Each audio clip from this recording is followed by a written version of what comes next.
বঢ়িয়া হৈছে। ইমান তাজা তাজা লাওৰ আগ নহয়, ৰাতিপুৱাই ছিঙি অনা বঢ়িয়া আছে। আঞ্জাখিনি বঢ়িয়া হৈছে, বহুতে সোৱাদ হৈছে আঞ্জাখিনি। এনেই বনাইছোঁ, নৰ্মেল মছলা চছলা একো দিয়া নাই, বঢ়িয়া হৈছে।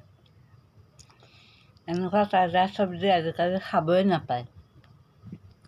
বজাৰে যোৱাটো আৰু সোৱাদে নাই বুলি ক'ব পাৰি। ইমান ধুনীয়া সোৱাদ হৈছে। অকল তেলেদিহে বনাইছোঁ, তেল দিছোঁ, জলকীয়া কাটি দিছোঁ, ইয়াতে মায়ে মছলা আদা নহৰু একোৱে দিয়া নাই, সেনেকৈ বনাইছোঁ। কি বঢ়িয়া লাগিছে খাই। ল'ৰাটোতো নাখায়ে, ময়ে খালোঁ।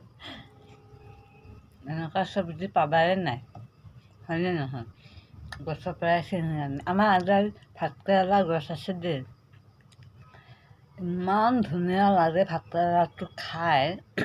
এনে বইল কৰি খালেও ভাল লাগে, দালিখিনিও সোৱাদ হয়। ভাজি দি বনালে ভাজিখিনিও খুব ধুনীয়া সোৱাদ হয়, ইমান ধুনীয়া গোন্ধ এটা আহে। ভাতকেৰেলাটো ইমান ধুনীয়া লাগে খাই। আৰু এডাল আছে, সেইডাল আকৌ ইমান সোৱাদ নাই। দুডাল গছৰ ভাতকেৰেলাৰ গছ আছে।